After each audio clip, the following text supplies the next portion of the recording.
How has the spring been for you in this offseason since everything wrapped up at the home game? So far, it's been great. It's going by real fast. I was thinking about it the other night before I went to bed. It's crazy that we're almost through April already.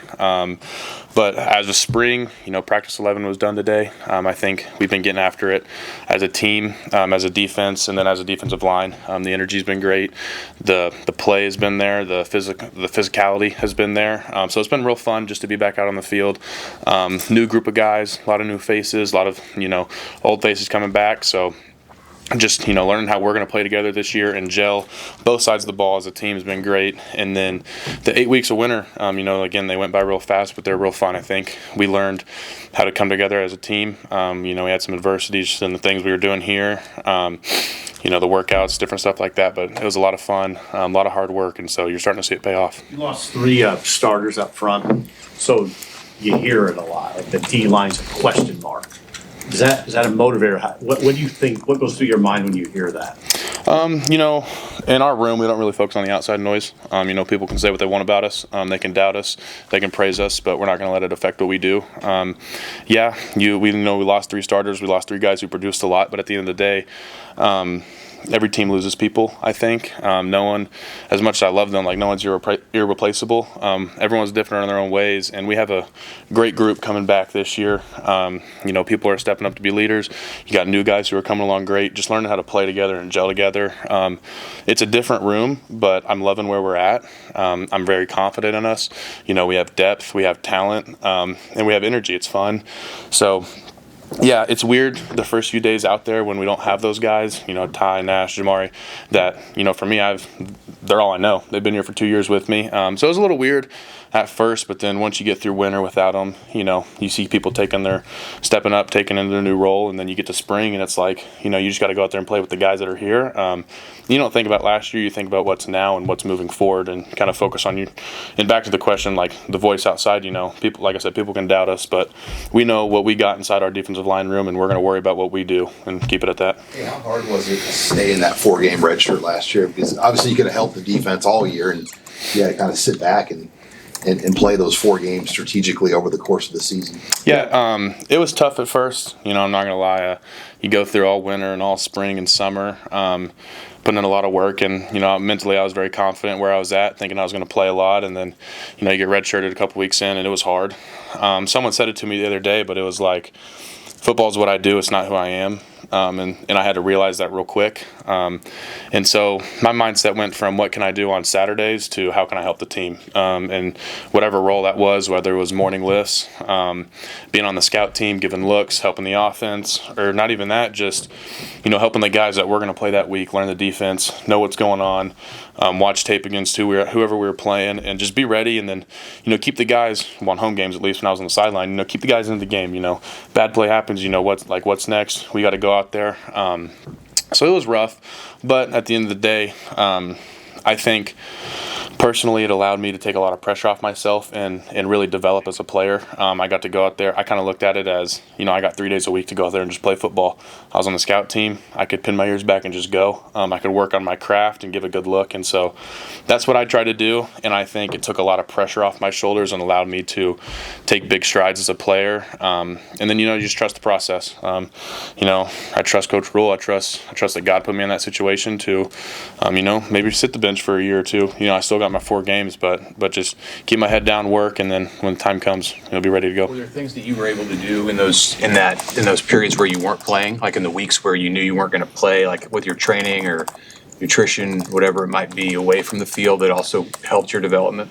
Yeah, I mean, looking back on it now, I probably put on 8 to 10 pounds from the second game I played Colorado till I played Rutgers in the middle of the season, but Iowa at the end of the year, I probably put on about 8 pounds, I would say, and that's through, like I said, the morning lifts. I was lifting 4 times a week. I was eating right. I was looking at what I was eating. I didn't have to so as much prepare to play a game on Saturday and what I was eating, so I'd let loose on the weekends a little bit. But at the end of the day, I was very comfortable in my body and just the development I was at. But then again, I'm out there on the field running around 3 days a week.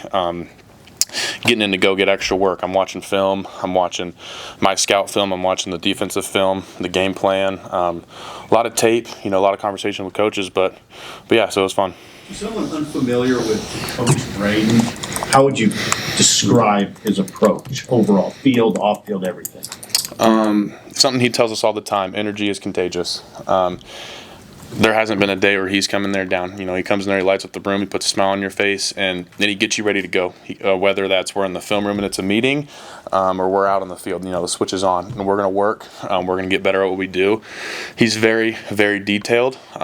He wants us to go out there when we're on the game field. He's not going to scream, yell, do all that. Like, he wants you to go play with effort. He wants you to give it all you got and be violent effort. He can fix the technique, he can fix the schemes, he can do all that in the film room. But when you're out on the field, he wants you to just pin your ears back and go play. And it's real fun. It's a lot of fun to play for him because you don't have to sit there and think, what if I do this wrong? What if I do that wrong? Yes, you want to be right on what you do, but at the same time, you go out there, you give what you got. You go meet with them or in the meetings, he's sitting there coaching you up. And then, like I said, he's very, very detailed. He comes with a lot of experience and a lot of knowledge for where he's been the past 8 years and his whole career. So, every day I learn something new from the guy, whether that's life or football. So, having a father who had a significant career in Major League Baseball, has that afforded you any advantages, any kind of advice he's given you that's helped out over the years?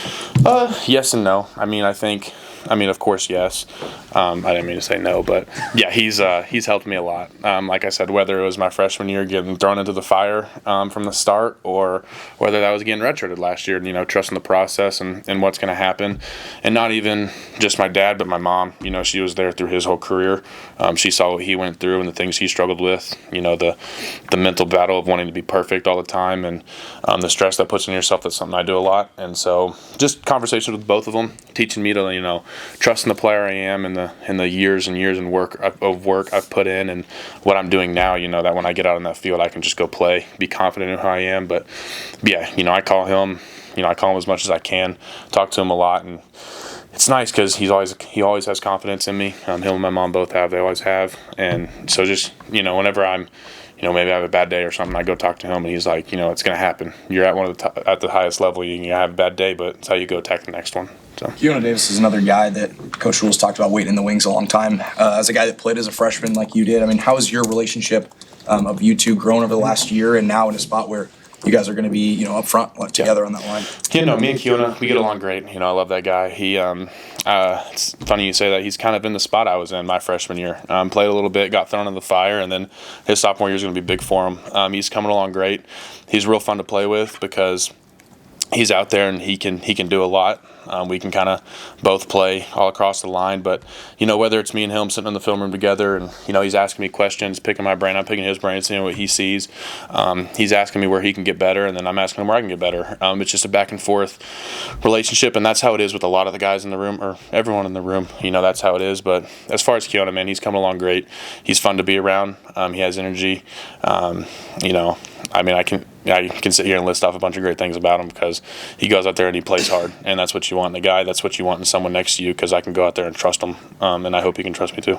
Getting back to the topic of your father, how did you fall in love with football instead of baseball? For the longest time, I did think I was going to be a professional baseball player. I wanted to be a pitcher, first baseman, and hit every once in a while. And then I played baseball growing up. It was real fun, and kind of once I got into high school, COVID hit. I put a lot of weight on, and football was real fun to me. From Texas, everyone says that's Texas high school football. It's what they breed down there. So where I came from, it was real fun.